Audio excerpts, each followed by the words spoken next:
In the heart of Lagos, amidst the noise of honking cars and the shouts of market vendors, stood a thriving supermarket owned by a woman named Kioma. Her shop, Kioma's Supermart, was one of the biggest in the area. Everyone knew her for her kindness, hard work, and honesty. From dawn till dusk, her shop was always filled with customers buying groceries, household goods, and clothing. Kioma had built this business from scratch. Years ago, she had started with a small table by the roadside selling foodstuffs. But with determination and discipline, she expanded into a large store with many workers. People admired her, not just because of her success, but because she treated everyone with respect. At home, Kioma had a loving husband, Chiki.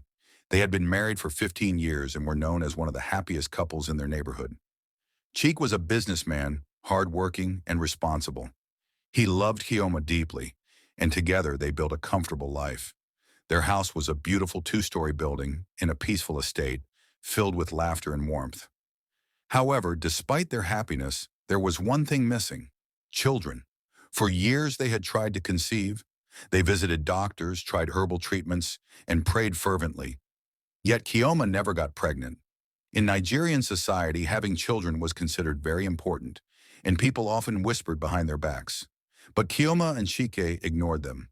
Their love was strong, and they refused to let their childlessness define their marriage. Whenever people asked Kioma about it, she would smile and say, "God's time is the best." She believed that if it was meant to happen, it would. In the meantime, she focused on her business and her home. One evening, after closing her shop, Kioma was walking to her car when she noticed a young woman standing by the roadside, looking lost and worried. The woman was dressed in old clothes and she clutched a small bag in her hand. Kioma, being a kind-hearted woman, walked up to her and asked, "My sister, are you okay?" The young woman looked up with teary eyes. "My name is Ada. I just arrived in Lagos. My brother was supposed to pick me up, but his phone is off, and I have nowhere to go." Kioma felt a pang of sympathy. She knew how difficult Lagos could be for a woman alone, especially at night. Without hesitation, she said, "Come with me. You can stay in my house for now." Ada's face lit up with gratitude. "God bless you, Ma. I don't know what I would have done without your help." That night, Kioma took Ada home and introduced her to Chiki. "She will stay with us until she finds her brother," she explained. Cheek looked surprised but nodded. "That's fine. She can use the guest room." Days turned into weeks, and Ada settled into their home. She was polite, hardworking, and eager to help. At the shop, she assisted customers, arranged shelves, and quickly became like a younger sister to Kioma. The two women grew close, and Kioma felt happy to have another female presence in the house. But what she did not know was that something dangerous was happening behind her back. At first, Chike and Ada's interactions were innocent, just greetings and casual conversations. But soon they began to talk more in secret. When Kioma was busy at the shop or out meeting suppliers, Chike and Ada would spend time together at home, laughing and talking about things Kioma had no idea about. One fateful night, while Kioma was away on a business trip, something unforgivable happened. Chike and Ada crossed a line that should never have been crossed. What started as a mistake turned into a secret affair. Months passed, and one morning, as Kioma was preparing to go to work, Ada walked into her room with tears in her eyes. "Sister Kioma, I need to tell you something," she said hesitantly. Kioma, concerned, looked up from her mirror. "What is it, Ada?" Ada took a deep breath, her voice shaking. "I am pregnant." Kioma's eyes widened in shock. For a moment she thought Ada was joking, but the fear in the young woman's eyes told her otherwise. She smiled weakly, trying to remain calm. "Pregnant? That's good news. But who is the father?"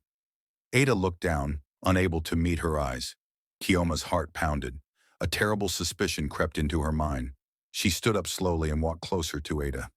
"Tell me the truth, Ada. Who is responsible?" Ada began to cry.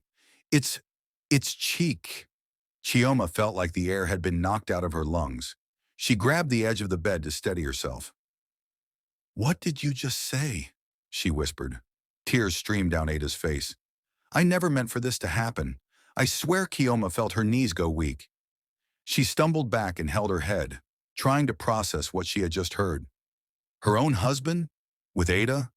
The girl she had taken in, fed, clothed, and treated like a sister? She ran out of the room, straight to the living room where Cheek was sitting with a newspaper in his hands. "Cheek!" she screamed. Cheek looked up in shock. "What is it?" Chioma was breathing heavily.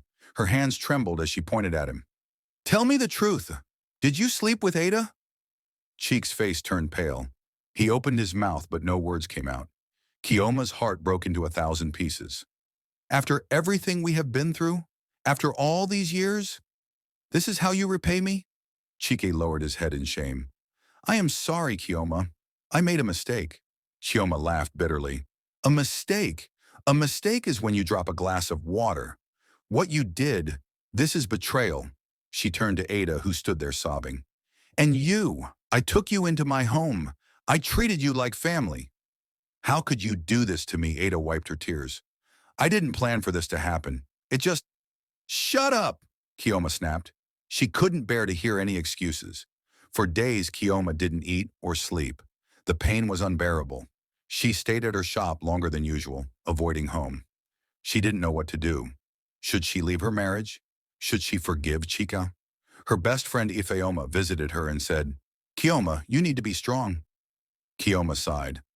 "I don't know what to do. Should I leave my home? Should I fight for my marriage?" Ifeoma held her hand. "Only you can decide, but don't let anger cloud your judgment." That night, Kioma sat with Chiki. "Tell me the truth. Do you love her?" Cheek shook his head.